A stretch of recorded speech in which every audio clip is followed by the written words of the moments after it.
आज के अपने इस वीडियो में हमने जो टॉपिक लिया है वो है शुक्राणु जनन और अंडाणु जनन में प्रमुख अंतर, difference between spermatogenesis and oogenesis। Board exam की दृष्टि से वेरी वेरी मोस्ट क्वेश्चन। ठीक है, अभी इसके पहले वाले वीडियो में हमने आपको बताया था कि शुक्राणु का निर्माण कैसे होता है, अंडाणु का निर्माण कैसे होता है, अर्थात शुक्राणु जनन अंडाणु जनन की दोनों क्रियाओं को हमने आपको बताया था। उन्हीं वीडियो से या कहे उसी जानकारी को हम यहाँ अंतर में अध्ययन करेंगे कि किस प्रकार दोनों क्रियाओं में अंतर है। तो अंतर बताने का तरीका वही पुराना, दो भाग, एक तरफ लिखते हैं हम शुक्राणु जनन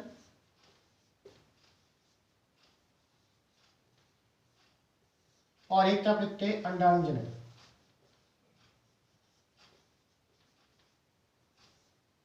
ठीक है, इसको कहते हैं हम oogenesis और इसको कहते हैं स्पर्मेटोजेनेसिस।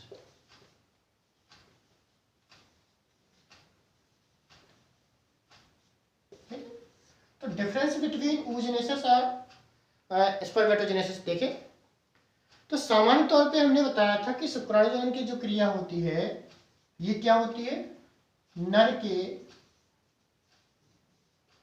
वृषण में पाई जाने वाली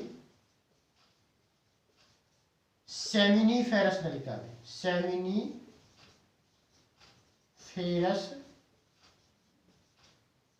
नलिका में। ठीक है, ये कहाँ होती है, नर का जो वृषण होता है उस वृषण में पाई जाने वाली सेमिनीफेरस नलिका में क्या होता है, शुक्राणु जनन क्रिया होती है। अगर हम इसकी बात करें, अंडाणु जनन की बात करते हैं, तो अंडाणु जनन की क्रिया होती है मादा के अंडाशय। कहाँ होती है, यह मादा के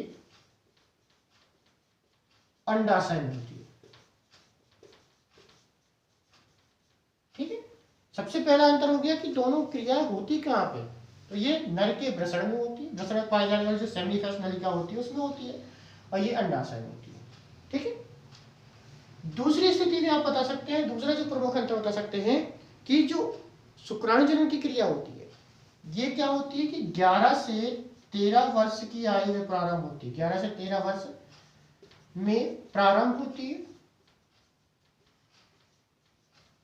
और उम्र भर होती है। और क्या होती है, उम्र भर होती रहती है। मतलब यह क्रिया समाप्त नहीं होती, मतलब जब तक व्यक्ति जीवित रहेगा तब तक यह क्रिया होती रहती है। परंतु अंडाणु जनन की बात करते हैं तो यह क्रिया 12 से 14 वर्ष में प्रारंभ होती है,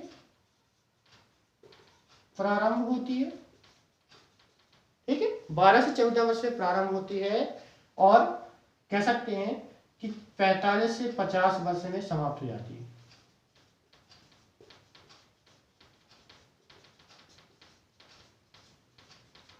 केवल गर्भावस्था को छोड़कर, यहां पर बात करें तो यह क्रिया गर्भावस्था में नहीं होती। ठीक है, गर्भावस्था को छोड़कर,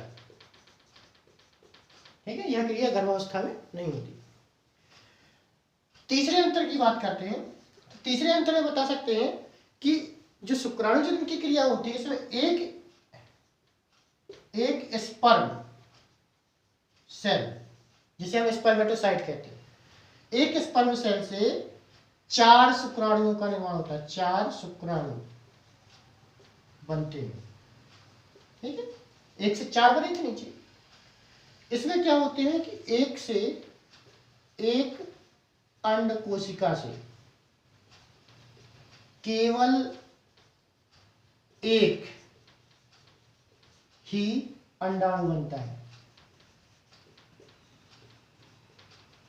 ठीक है, केवल एक अंडाणु बनता है। ठीक, इसमें क्या होता है कि एक कोशिका से केवल एक ही बनेगा, इसमें 1 से 4 बनेंगे।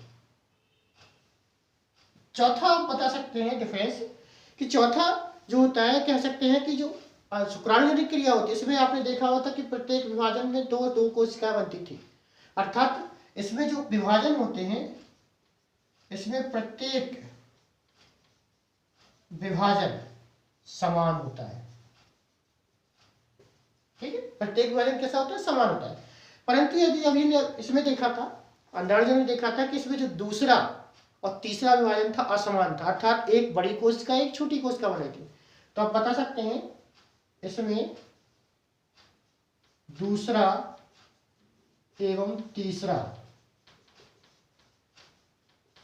विभाजन असमान होता है। कैसा होता है? असमान होता है। दूसरा एवं तीसरा विभाजन कैसा होता है? असमान होता है। इसके बाद पांचवा अंतर बता सकते हैं कि आपने देखा होगा कि अंडाणुजनन की क्रिया में ध्रुवीय काय अर्थात first and second polar body बनी थी। इसमें क्या होता है? इसमें आप बता सकते हैं कि सर पोलर बॉडी का निर्माण होता है, पर इसमें नहीं होता।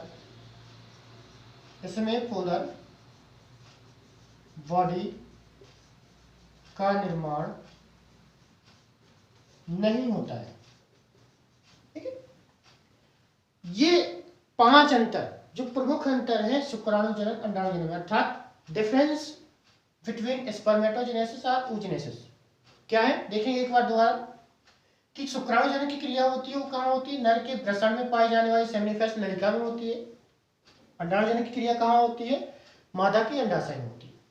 इसी प्रकार शुक्राणुजनन की क्रिया जो होती है वो 11 से 13 वर्ष की आयु में प्रारंभ होती है और उम्र होती रहती है, और जो अंडाणुजनन की क्रिया होती है वो 12 से 14 वर्ष की आयु में प्रारंभ होती है और 45 से 50 वर्ष की आयु में समाप्त हो जाती है। शुक्राणुजनन की क्रिया में क्या होता है कि एक स्पर्म कोशिका एक शुक्र कोशिका से 4 शुक्राणु का निर्माण होता है, जबकि अंडाणुजनन क्रिया में एक अंड कोशिका से केवल एक ही अंडाणु बनते हैं। शुक्राणुजनन की क्रिया में जितने भी विभाजन होते हैं वो सभी विभाजन एक जैसे होते हैं, मतलब दो दो कोशिका बनती है। परंतु जो अंडाणुजनन की क्रिया होती है उसमें विभाजन जो होता है दूसरे तीसरे नंबर का विभाजन होता है। इसमें दो असमान कोशिका बनती है, एक बड़ी एक छोटी। छोटी कोशिका को हम ध्रुवीय काय कहते हैं। तो इसमें ध्रुवीय काय का निर्माण नहीं होता क्योंकि कोशिकाएं बराबर विभाजित होती हैं। इसमें ध्रुवीय काय का निर्माण होता है। इस प्रकार शुक्राणुजनन और अंडाणुजनन में अंतर आप बता सकते हैं। यदि जानकारी अच्छी लगी हो तो वीडियो को लाइक करें, शेयर करें, चैनल को सब्सक्राइब करें और बेल आइकन का बटन दबाएं ताकि इस प्रकार की जानकारी आपको मिलती रहे, उसका नोटिफिकेशन आपको मिलता रहे। धन्यवाद।